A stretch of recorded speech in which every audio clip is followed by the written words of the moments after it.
So our team identified the problem as needing to lift a object, needing to move that object down a ramp, and needed to come back autonomously. So through the information that we gathered from prior people taking the class and other sources, we decided to go with the solution of a weight transfer through our hovercraft. We used many methods to gather information. The main source of information was our lab and our lecture, which gave us the basic information to start building a hovercraft. However, the classes did not fully help us create a perfectly working hovercraft. As a result, we had received help from our TAs and friends who gave us information on specific issues that they had. So our design was a 12 by 20 by 3 inch hovercraft made of 12 by 4 by 1 styrofoam boards. When it came to the actual product, it was a 14 by 22 by 3 because of the extra inches on the styrofoam boards on the sides.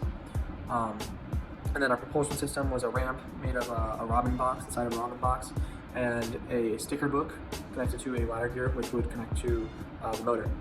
So through testing, we decided that the styrofoam base was not suitable because it didn't hold weight on it, and it would start to bend inward when there was weight placed on it. Plus, a lot of gaps were there because it was individual boards. For the propulsion system, it did not work because the motor had to be placed above the ground. Plus, when it turned the motor, the ladder gear would come down, but not on the correct side. It only come down on one side and needed both for the marbles to be released and move down the hill. So we redesigned the hovercraft board to a single styrofoam piece, and we redesigned the propulsion to a Pringles box connected had a little insert for a paper, which connected to a string, which connected to the motor would turn and pull the paper out, where that would work. Then we started working on the process of moving it forward and backward. Now, our hovercraft was able to lift, and it was very easily lifting, but when we would move forward and back, it would turn. So we put stabilizers on that, which were Lego wheels, which came off the back and came off the front. When it came down to testing, we realized that our wheels were too far forward and too far back, so we had to place them on the sides.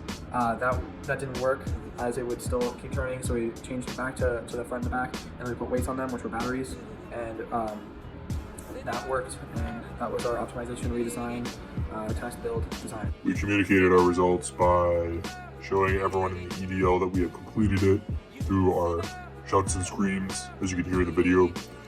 We also communicated that we completed our task through, I know for me, it was messaging my friends and telling them I'm finally done with the hovercraft project. Measure weight, test numbers, we're gonna kind of go with it.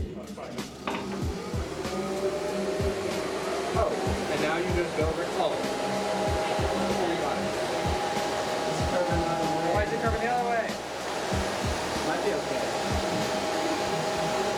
Oh, it's gonna be chill. It's perfect.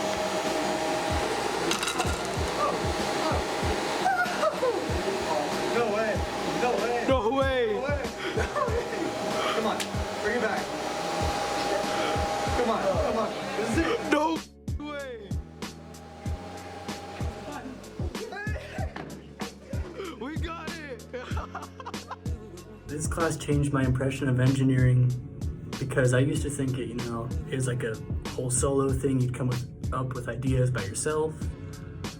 But through the class, I slowly learned that it takes a team to actually accomplish anything, and engineering really covers a whole variety of different topics and subjects. There's plenty of research in engineering, but you can't get anything done without a team. Teamwork is really important for research, and it also made me kind of like engineering more. Engineering is a really fantastic subject, and it really just shapes the future. Something I would have wished someone told me before making the hovercraft would have been being very detailed.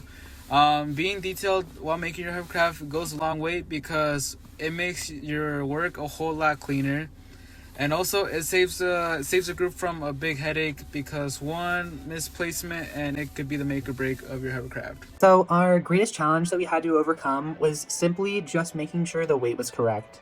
So when we were doing a bunch of our testing, a single notch of one item would change the entire way that the hovercraft would move. So just the very tedious process of moving and adding and subtracting things from our hovercraft was the most difficult.